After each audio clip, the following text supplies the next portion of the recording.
Welcome and thank you for tuning in. You're listening to the Beyond 50 radio program. I'm Daniel Davis. Today, for those of you tuning in, you're going to be getting an insider's view of what it's like to be in show business, at least maybe not in front of the curtain, but behind it. Many people see the wonderful magic that happens as they tune into their televisions and late-night television to see what happens as a talk show brings together guests and all sorts of entertainment to keep us glued. One of those happens to be a wonderful 22-year run with that of The Tonight Show with Jay Leno. Well, let's find out what happens behind the scenes when someone who spent 18 years producing The Tonight Show with Jay Leno tells us about the stories and what it takes to be able to pull something like this off. Our guest today has written a marvelous book simply entitled Behind the Curtain. It's an insider's view of the Jay Leno's Tonight's Show, and I'd like to welcome to the Beyond 50 radio program today our guest, Dave Berg. Dave, thank you for joining us here on the Beyond 50 radio program. Thank you, Daniel. Now, this is a wonderful story, and it's just full of a lot of great stuff in here, but first talk about how you first came to know Jay Leno and get started with his program. Well, how I came to know Jay or the Tonight Show? Came to know Jay and then get started with his program. Yeah. Well, it's sometimes bad things turn into good things, and I had been working at NBC News as a producer, and that was in Burbank, and they had let me go, and I had been so busy I didn't notice that right down the hallway was the new Tonight Show with Jay Leno. Had just moved in to an office, and they were they weren't on the air yet. They were going to be on in about 2 months. And I got on the phone with my wife to tell her that, about how cool it was, because I had great reverence for The Tonight Show. I had grown up watching Johnny Carson with my dad. And she said, well, you ought to go down there and give it a shot. Go down there and apply for a job. Well, I was a little intimidated, but she kept encouraging me, and I finally went down, and they were very open to hiring me because they were looking for someone with a background similar to mine, which was journalism. Mm-hmm. Now, I know it's fascinating because you point out, too, that when you take a look at the Johnny Carson run, he was mostly somebody who liked to have entertainers and mostly celebrities, and this went on for some 30 years. And as Jay Leno finally succeeded him, and I know that there was an interesting story behind the feud battle that happened between him and David Letterman, I think we're all aware of, is the fact that he actually started changing the face of late-night television because of that very reason that you were brought on, where they started bringing more people such as journalists and politicians, which really made the signature Jay Leno's own. Yes, and I think as time went on, you saw all of the shows, getting into that game. But one of the reasons I wrote the book is to just point out that we really, I think, paved the way with that. As you said, Johnny emphasized entertainment guests. He had a few political figures, but you could count them on one hand over his 30-year career, brilliant career hosting The Tonight Show. And one of the reasons I sort of pushed the show in that direction is that I felt a little bit like a square peg in a round hole. I didn't have an entertainment background, as all of my colleagues had, and I felt a little inadequate. So I thought, you know what, I'm just going to emphasize what I know. I'm going to push what I know, and I think this ties in with Jay's love of politics. His monologue, I think, has brought a true political sensibility to the monologue. And I believe that by going out and pursuing guests who have a journalism background, commentary, politics, that tied in very well with his natural love of politics. Now, what's fascinating is how you talk about who Jay Leno is. I mean, he's a mixture of someone who's very hardworking, but at the same time, I think when it comes to people who are in the entertainment industry, he is also somebody who's really a guy next door, and he's extremely generous, even to people that he may not know. I mean, there was a story in there where you talk about how he could sometimes be found saving somebody on the freeway, for instance. But, those are the kind of things that you don't see as much, but it seems like it's sprinkled here and there about people who are very approachable, even though they're in high-profile, work such as Jay Leno was. You know, a lot of times when a person is going through life, they're not able to experience the great joy of it. Mm-hmm. But I think Jay was able to sort of rise above whatever hardships we were having, and there were always hardships, as you've already hinted at, with Letterman versus Leno, Conan versus Leno, all the NBC executives versus Leno, all of that sort of thing. But he was able to rise above it and experience great joy. And one of the things he loved to do was help people whose cars broke down on the freeway, or he would drive his various exotic cars all over Burbank and all over Southern California, and just enjoy riding them and sharing the joy with anyone who was out there. It was a real pleasure to be involved with him during that time. Now, what was really unique that you shared, too, was the insight about how Jay Leno approached his work when it came to being on The Tonight Show now. In Johnny Carson's run, he actually came to a point of owning the rights to the Johnny Carson show. But Jay Leno decided he didn't want to do that. He was more of a guy who just wanted to really be an employee, come to work and do his thing, and then after that go to the things that he loved doing, which was, of course, attending to his car collection. Tell us, besides that, why you think he decided he wanted to be in that direction as far as, just kind of wanted to be, an employee. Clock in, let me do what I need to do, and then I'd rather go and do this. Right. And I think the reason for that, you could answer that with one word, but of course I'll expound on it, and that word is the monologue. He was totally dedicated to the monologue. Everything he did was dedicated to that part of the show. And for instance, he would I'll say this in a good way, he was obsessive about it to the point where he would go through about 1,500 jokes a day, 1,500 jokes a day, and edit those down to about 24. And he did that with such an obsession that, as you've already pointed out, he didn't even want to be bothered with owning the rights to The Tonight Show. So when NBC offered him that, he politely turned it down because he figured that is just going to get in the way of working on the monologue. And similarly, he would wear the same outfit to work every day. I think everyone knows he wore a denim shirt and jeans pants. Well, the reason for that is he didn't want to spend any more time than he needed to on his wardrobe because that would take away from the monologue.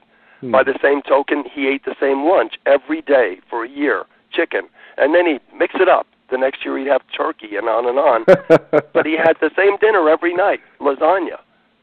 So that was all for the sake of the monologue. Now, you also mentioned, too, that Jay Leno also overcame some particular, I guess, challenges that people probably might not be aware of. For instance, he was somebody with a very short attention span. It was really hard for him to stay focused on one thing. And I understand that it's kind of, you see what you need to do, okay, let's just get that done and move on to the next thing as quickly as possible. But the other thing, too, that was really challenging for Jay, and this was something I wasn't aware of, is that he seemed to have a sense of dyslexia. Tell us about that. Yes, and he was actually pretty open about that. Mm-hmm. He would make fun of himself all the time about that. But that is often associated with a short attention span. I believe he also may have had ADD or ADHD, which he has said on occasion that he thought he had. The bottom line is his attention span was about 10 seconds. And you might say, okay, how do you do a show like that when your boss has a short attention span? It actually worked out quite well. Because remember, we're doing a comedy show day in and day out, every single day, 5 days a week.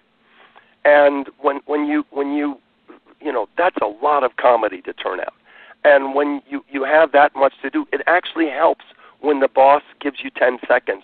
You as a producer or you as a writer understand that when you pitch a comedy idea or a guest idea, you've got 10 seconds. Make the best presentation you can because that's all you've got. Mm-hmm.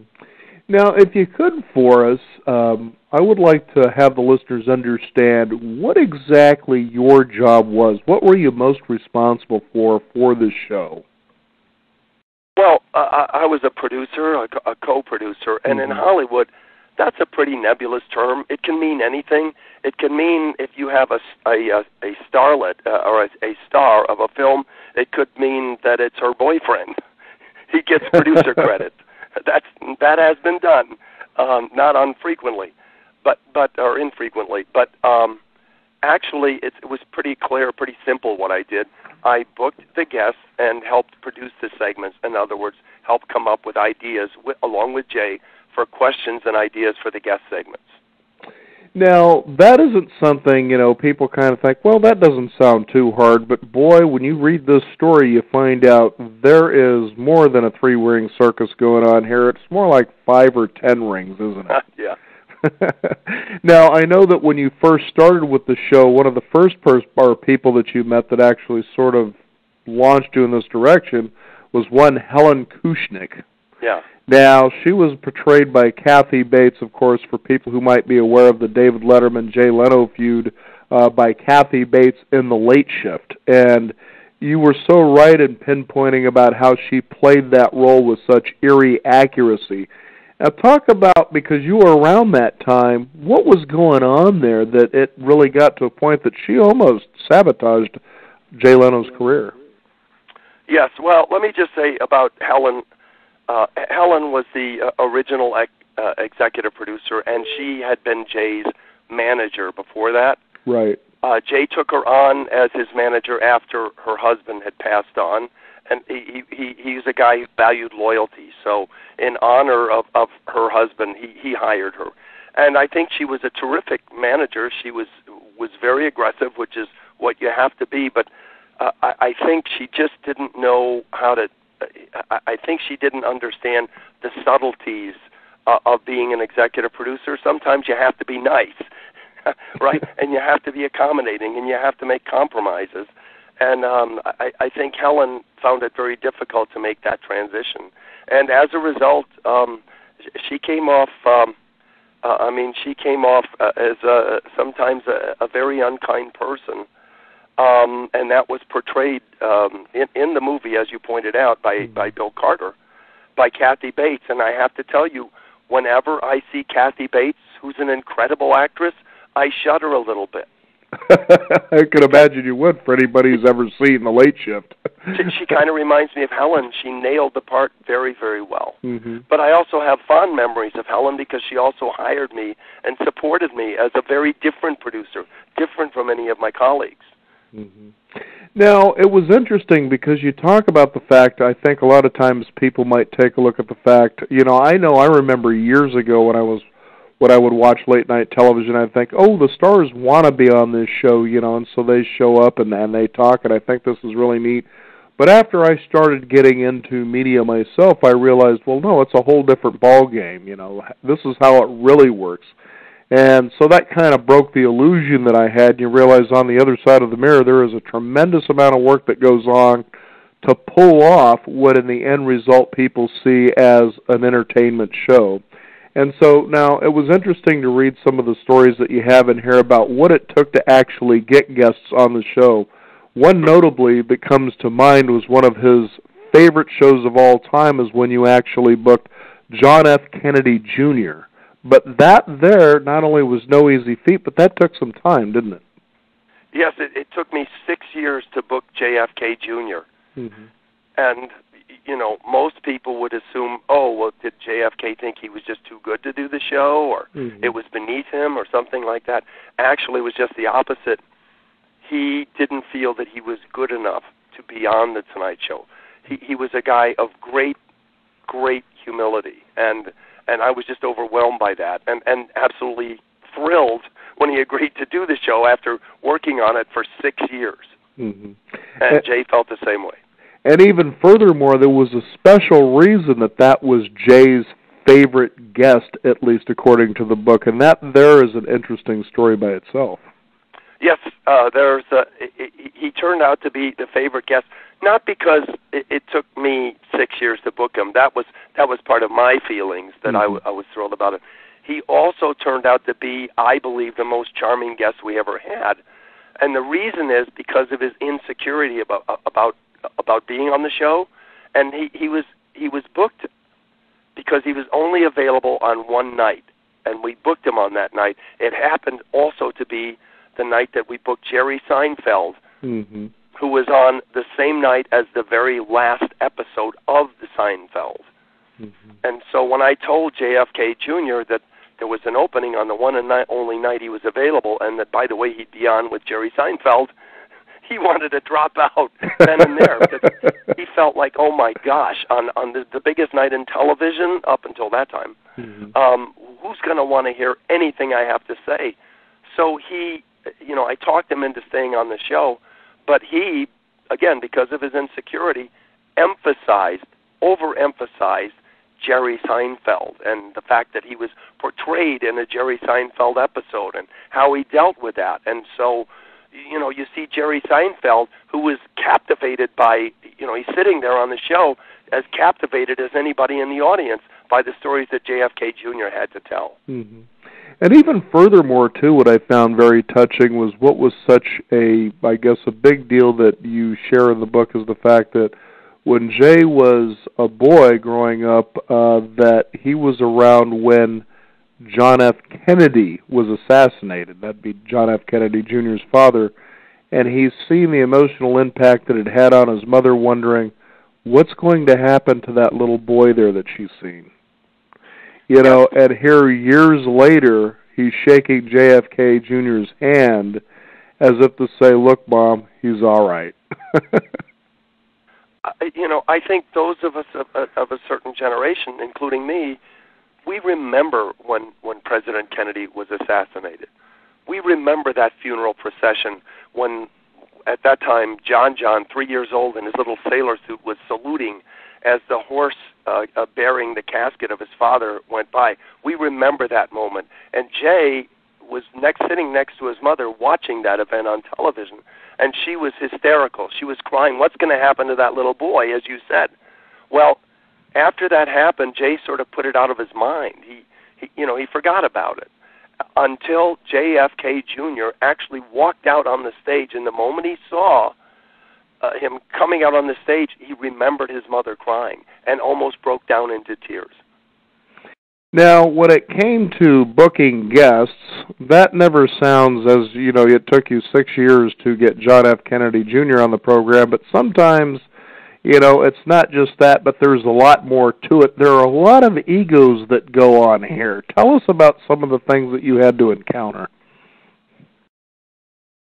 Well, I think, there's egos in everything, no matter what line of work we're in. Mm-hmm. And the same thing is involved, I'm sure, when you book your show. You have to go through a publicist or a manager or an agent. In my case, my rule of thumb is I'm going to call whoever is going to help me get the guest on. So in the case of JFK Jr., after calling on the publicist for 3 years, the publicist for his magazine, who was not very helpful, and then one day I talked to his assistant, right, who had no ego whatsoever, and said, I love Jay Leno. I love The Tonight Show. I'm sure I can get JFK Jr. to appear on the show. From that point on, I only called his assistant. I no longer called the publicist. Mm-hmm. I know what you're talking about. For those listening out there, sometimes dealing with publicists can be one of the greatest things that can happen, as they shower you with some of the unexpected because they love working with you. And then there are those that you go after a specific guest that you may want to have, and you get stuck with the self-important publicist. Boy, those gatekeepers. and some of them are some of my best friends out there. Right. My publicist for my book, for instance, we're very good friends. That's why I hired her. But honestly, if you want to talk about egos, I've encountered it more with publicists than with the celebrities themselves. Oh, I totally agree with you.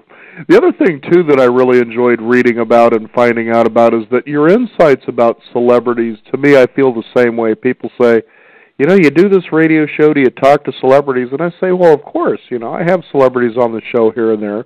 And I said, but you want to know the truth is I don't find them as interesting as you might think. And, some of them are fantastic, but you had some insight about that I'd like you to share for our listeners why that is. What is it about a celebrity that, sometimes it just, it isn't as, I guess, entertaining as you might think it might be.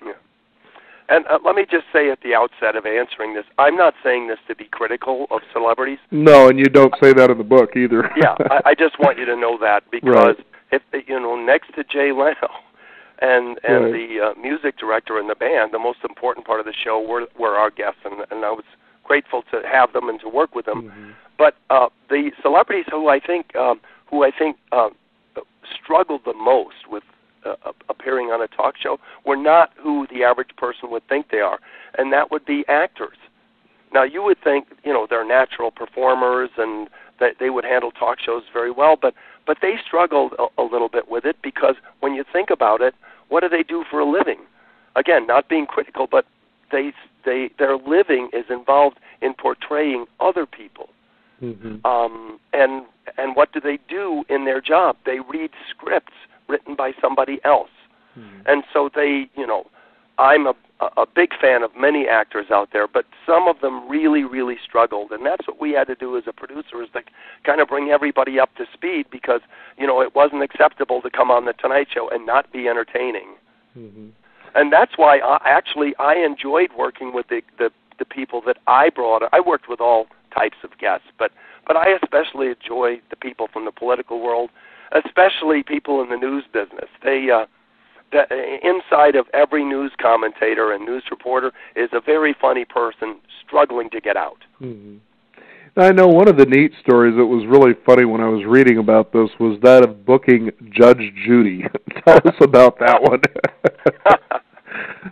Well, Judge Judy, who, by the way, is the highest paid person in television. Judge Judy, I booked her on the show one time, and then I had booked her as the first guest. Well, in Hollywood, it's kind of prestigious to be the first guest. If you're usually the first guest and then you're moved to second guest, sometimes that doesn't set well with people. Mm-hmm.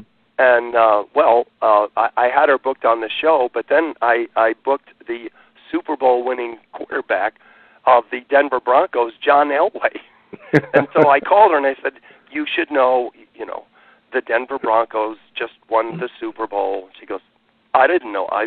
What do I care?" And I said, "Well, the reason you care is that John Elway, who is going to be booked on the same show as you, and he's going to be the lead guest." Well, she had questions about this because she had never heard of John Elway. Mm. And she goes, "Well, I don't understand why you're putting someone on that I've never even heard of." And I said, "Well, I don't know what to say except just talk to anyone. Maybe talk to your husband. Does he watch the Super Bowl?" Right. This was, I think, in 1997. Well, the day of the show. By the way, she didn't, she didn't threaten to drop out or anything like that. She just said she had never heard of him and had concerns about it. Well, on the day of the show, she comes in and she's got a bag full of footballs, right?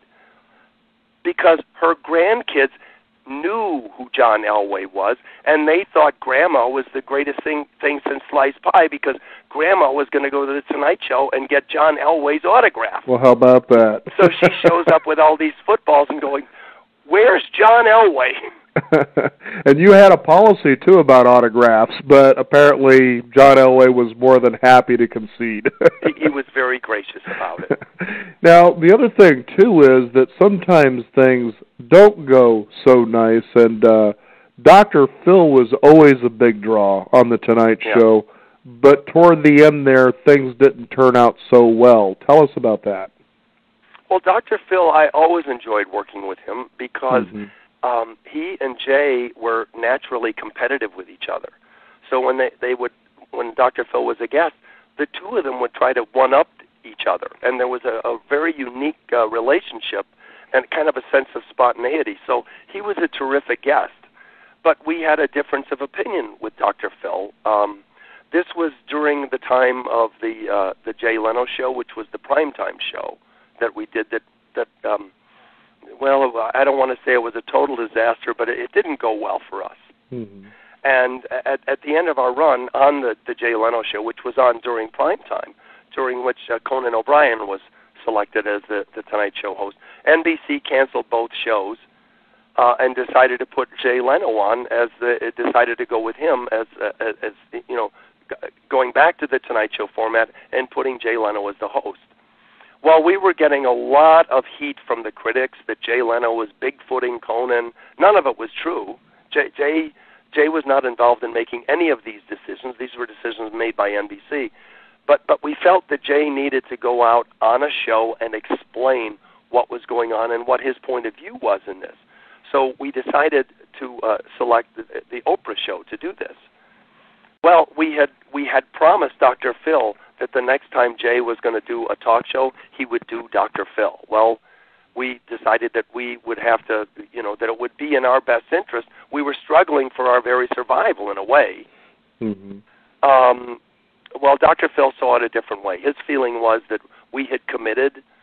Our word should be good. If we promised to do Dr. Phil next, that's what we should do. Mm-hmm. And we felt that, yes, but these were extraordinary circumstances. We're under a lot of heat. And at this time, can you give us a little slack, cut a little slack? And, we feel that it would be in our best interest to do Oprah right now. Well, he didn't see it that way at all, and he never came back on the show. Yeah. And sometimes that just, in entertainment, it just happens. You can't see it coming, or maybe you can feel as a result of a choice you made that that's what happens. And sometimes you just have to realize, okay, well, I have to move on and keep the show going on. And that was certainly something Jay Leno always did, is, the show came first. Now, what's really important to note is that Jay Leno, as a host, first of all, had probably the longest run of being on top in the Tonight Show history. Tell us how long that was for. Well, just to set the record straight a little bit, that Johnny Carson actually held that record, and of course mm-hmm. he's a great legend, and I just wanted to acknowledge Johnny there. Mm-hmm. But Jay Leno had the distinction of being number one for just about 2 decades. Mm-hmm. And such a fascinating run, too. But in the beginning, things were kind of shaky because Letterman was actually taking the lead, but it was because of set design and taking a look and changing the show to more change to who Jay Leno was, for instance, moving it out of Johnny Carson's original studio into one of his own. It was like sort of shaking that off and saying, okay, Jay, go ahead and take it over. And those were the things that really made the difference, were real game changers, weren't they? Yes, as a matter of fact, usually we think of booking Hugh Grant on July 10th, 1995. Once he was booked and we went to number one, we never went back after that. But actually, you are right to point out that we had been working on changing the format of our show for about a year prior to booking Hugh Grant. And this is where you have to give credit sometimes. Network executives take a lot of heat. But Warren Littlefield was a brilliant executive at NBC, and he helped work with us to change the format of The Tonight Show by increasing the amount of comedy segments, including comedy bits, and reducing the number of guests from 4 guests a night to 3 a night, mm-hmm. and adding such comedy segments as headlines, jaywalking, and all these wonderful comedy bits, which had brought us to within 0.1 point ratings point of David Letterman just before Hugh Grant was booked. Now, what's interesting to note, too, when you think about Jay Leno and David Letterman, is that David Letterman considered himself to be an artist in his craft, whereas Jay Leno just knew that he was who he was. And that was such a unique difference in the way that they approached the whole game individually. For instance, you were describing how on the David Letterman show, generally when they went to breaks, and this was something I didn't even know about, he would tend to stand off in the corner somewhere separated from the audience. There seemed to be, sort of that triggered applause from the audience whenever the jokes came on. Really screening guests to be sure that they were fitting within the modus operandi of the show, whereas Jay Leno in between, segments would actually be out there with the guests, talking with them. Really involved. He really was a people person. Yeah, and I've received a certain amount of criticism from David Letterman fans, mm-hmm. and I can understand that, but honestly, I was just trying to describe the difference between the two guys. Naturally, I'm going to favor Jay Leno, I admit that. I totally admit it. But I believe that David's approach is he fashioned himself as an artist. He felt that what he was doing on the air was something that was art, and that he didn't care if people liked it or they didn't. He was just going to do the show he wanted to do. And that's the way he was portrayed by his colleagues at CBS. Mm-hmm. Whereas I think Jay Leno approached his job, as I always say, Jay looked at the words show business, and he put equal weight on both words, the show and the business. He believed that the customer is always right. And he had grown up in a sales environment. His dad had sold life insurance. So he thought like a salesman. That's the way he did. And that's why I say to Jay, the customer is always right. And he believed it was his job to be appealing to as many people as possible. And he made it a point to go out and stay in touch with the audience. He would do 150 stand-up appearances a year all around the country, and sort of test material and see what resonated with people out there. Mm-hmm.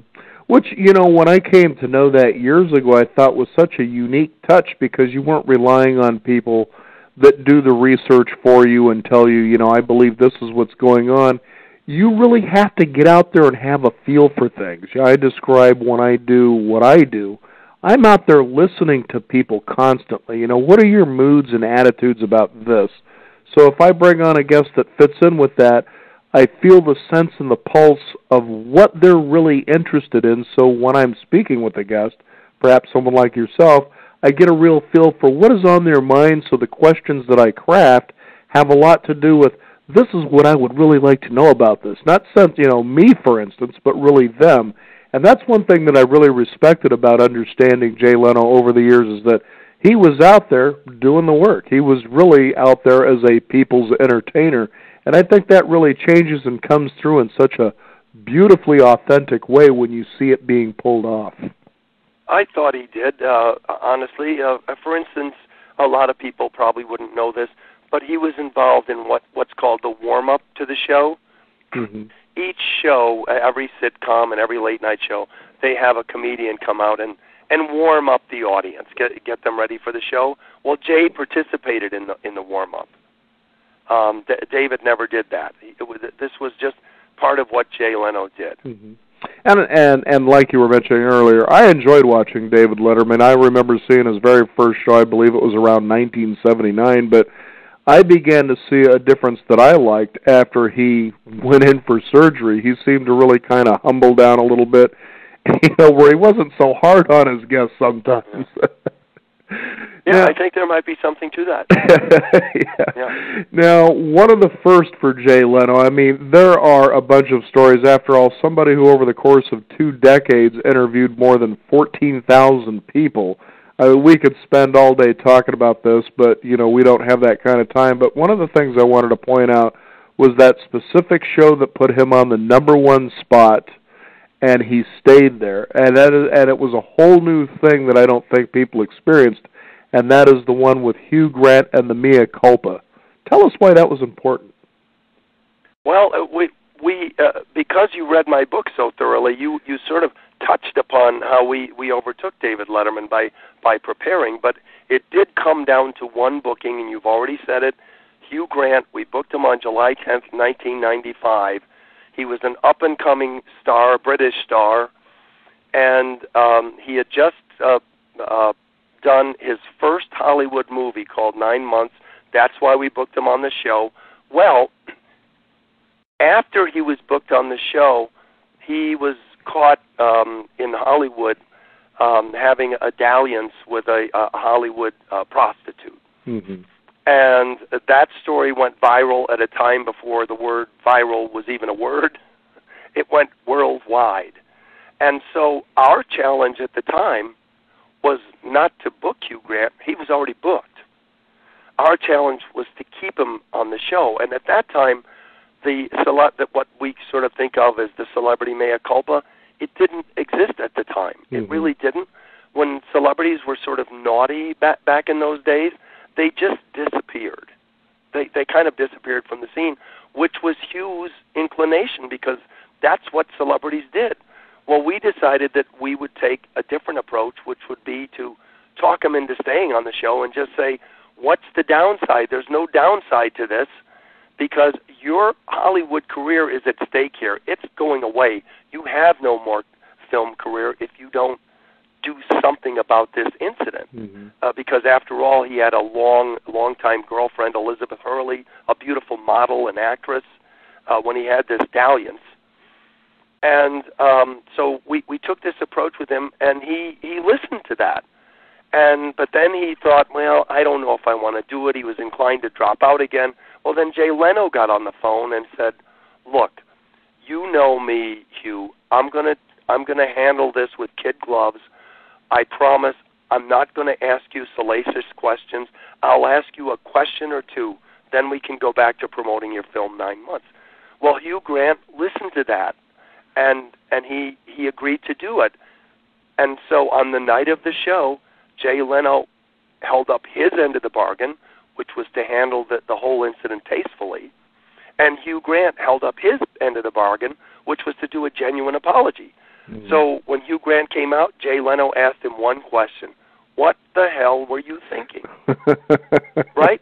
He could have said, well, let's talk about Divine Brown. What shade of lipstick was she wearing? Right. What did she talk about? When did she get in the car? Was she wearing a low-cut dress? All those things that you hear asked on TMZ. He didn't ask any of them. Everyone knew what he was asking. Hugh Grant answered honestly and gave a genuine mea culpa. He didn't say, you know, if I've offended any one of you out there, I apologize to anyone I might have offended. He didn't say that. He said, Jay, we all know right from wrong. I could have said when I was a boy, my parents threw me down the stairs and I fell on my head, and that's why I did it. That would be wrong, or bollocks, I think, the British word. He said, you know when you've done something wrong and you know when you've done something right, and I did something wrong, and I'm sorry. And the next day, we became number one in the ratings, and we stayed that way for 2 decades. And I think why that's important, Dave, and I share that with the listeners. I think it's a very important story to share is this. That was a moment that you could tell because of Jay touring the country at nearly half the year, going out and doing stand-up, that he felt the pulse of what it was to be in America and an American, okay? That being said, America can be tremendously forgiving. They can say, hey, you blew it, you screwed up, let's put that aside and move forward, we love you anyway.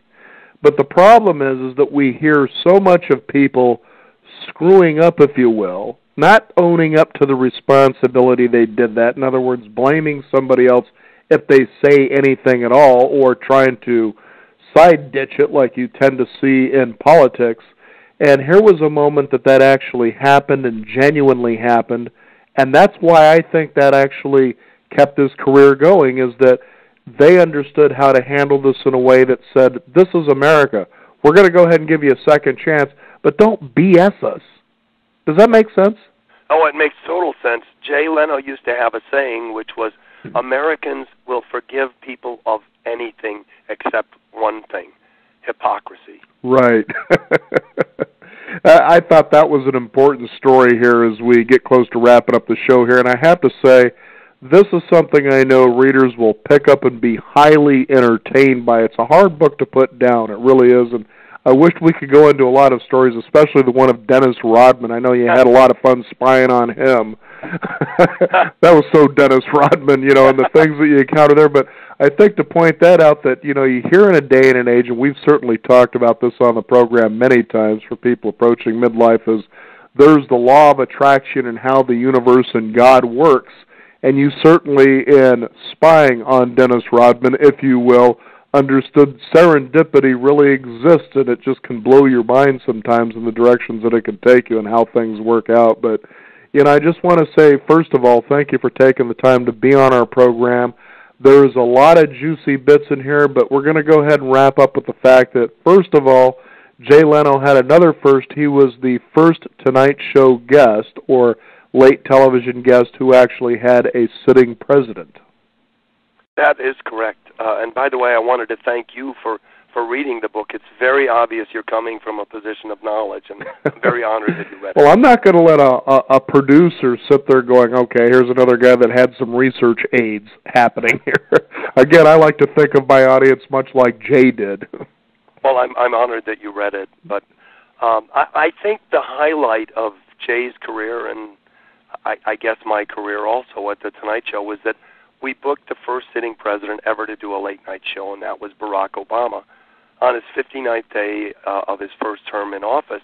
Up until that time, I know it's hard to imagine this now for maybe some, for younger people, but up until that time, it was considered undignified for a president to appear on a late-night show.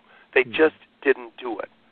Well, Mr. Obama broke that barrier, and I had worked on that booking. I had actually worked on it 5 years, going back to the Democratic Convention in 2004 when I watched him speaking as the keynote speaker, and I thought he was the most electrifying political speaker I had seen since Ronald Reagan. Mm-hmm. And I started calling on his people the next day, and I just kept at it for 5 years. You know, and I'll give you, if you're interested, here's a really interesting quick story. When he made the run for president, okay, I lived in Milwaukee, Oregon at the time. Now, what's fascinating to note is not too far from where I lived, there is a place called Lou's Drive-In. And this is a place where you can get hamburgers, Coney Island dogs. It's been around since the 1960s. And during the summer, they have drive-in nights where they actually bring in classic cars. So Jay Leno would have loved this place. Now, of all things, in Milwaukee, there is also a park where my wife and I happened to go on a specific day where President Bill Clinton was coming in to speak for Hillary, to actually campaign for her. It was a beautiful, very small, intimate affair. I mean, anybody who was there, it wasn't a large audience, but it was a very intimate audience. And anybody who's ever seen Bill Clinton live realizes you're changed forever just by seeing a guy like this. Oh, yeah. But never could we have known that on that very same day at a place that we used to love, or that we would go for Coney Island dogs, Barack Obama decided to go and have lunch there. Oh. And I wished I could have been on McLaughlin Boulevard, which is where this is located in southeast Gladstone, to see what that motorcade must have looked like, because the very next day he spoke at Waterfront Park, which was where my wife went. Now, there's a very big contrast and difference. I would say at the Clinton rally, there probably was maybe 2,000 people. Mm-hmm. The waterfront attendance was more than 75,000. Talk about a difference. And here we had a chance to see him at Lou's Drive-In.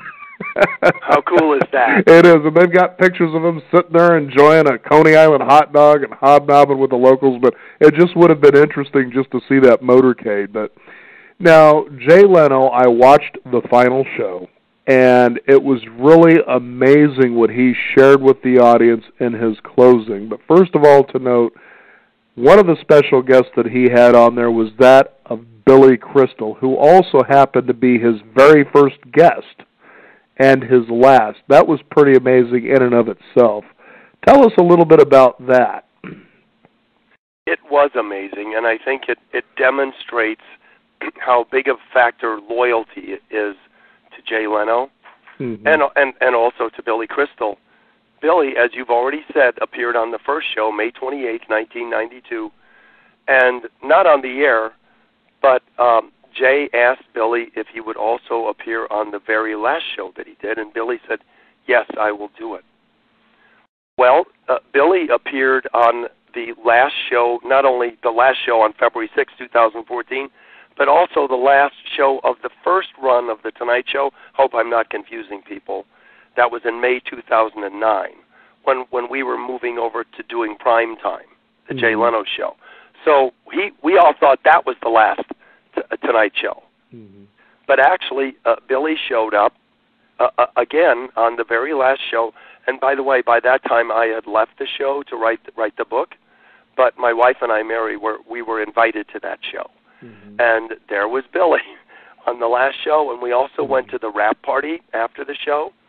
And in the room where the wrap party was, you could get the finest foods, the best salmon, the best steak, everything. It was a wrap party after 22 years.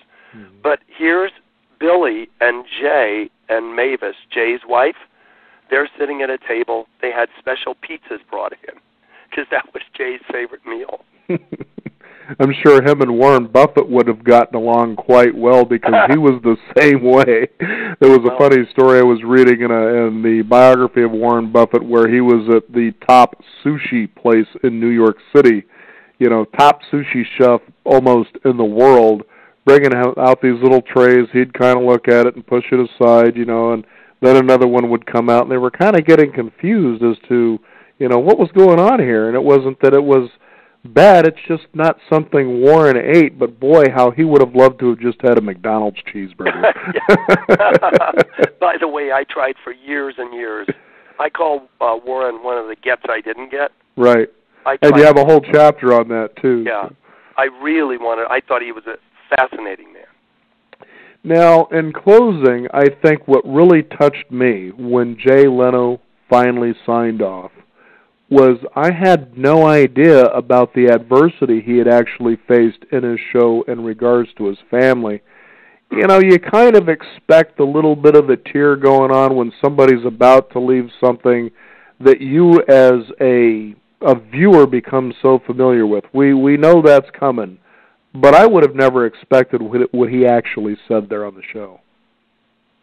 Well, it was so touching because, in this, the thing about Jay Leno is he doesn't just walk the walk. I mean, he doesn't just talk the talk, he walks the walk.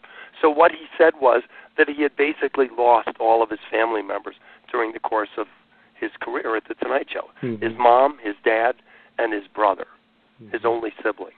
Mm-hmm. And that his Tonight Show staff had in essence become his family, and he really, really meant that. There are so many examples. I'll just cite one. In the summer of 2013, when Comcast took over NBC from GE, they decided they would do some cutbacks at The Tonight Show, 20% cutbacks. Well, Jay said, look, if it'll help save any jobs, I don't need to take any salary. I'm not going to take any salary at all.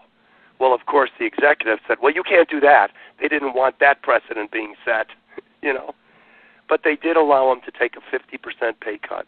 And at that time, he was reportedly making $30 million. Mm-hmm. And so he took 15. Yeah, it's amazing stuff. Dave Berg, I want to thank you so much for joining us here on the Beyond 50 radio program today. This is a wonderful book, especially for those out there who really should take a look at what goes on behind the scenes. It's a lot of work, but in the end, people get to enjoy that kind of magic they see in front of them, and that's when they say, you're a true professional when what you do looks so easy that anyone looking at it thinks they can do it just as well. Yeah. So great job. I happen to think that, I'm talking to a true professional. Thanks for reading. Well, I certainly appreciate hearing that from you as well. Now, how can people find the book? Is this something they can find on Amazon.com? Do you have a website as well? Or you hit it right on the head, or they can go to their bookstore. Okay. Inside the, Behind the Curtain, an insider's view of Jay Leno's Tonight Show, Amazon.com, or go to Barnes & Noble, or my website is GetBehindTheCurtain.com. Very good. GetBehindTheCurtain.com. Again, the book is Behind the Curtain. It's an insider's view of Jay Leno's Tonight Show. Our guest today, Dave Berg. Dave, thank you so much for joining us here on the program. It's been a lot of fun. Thank you so much, Daniel. You bet. We want to thank you, the listeners out there. Again, you can find out more by visiting us also at Beyond50Radio.com. That is the number 50. We also have our exclusive e-news update we encourage you to sign up for and become a Beyond 50 insider as well. I'm Daniel Davis. Thank you for tuning in. This is the Beyond 50 radio program, and remember, live your day past halfway.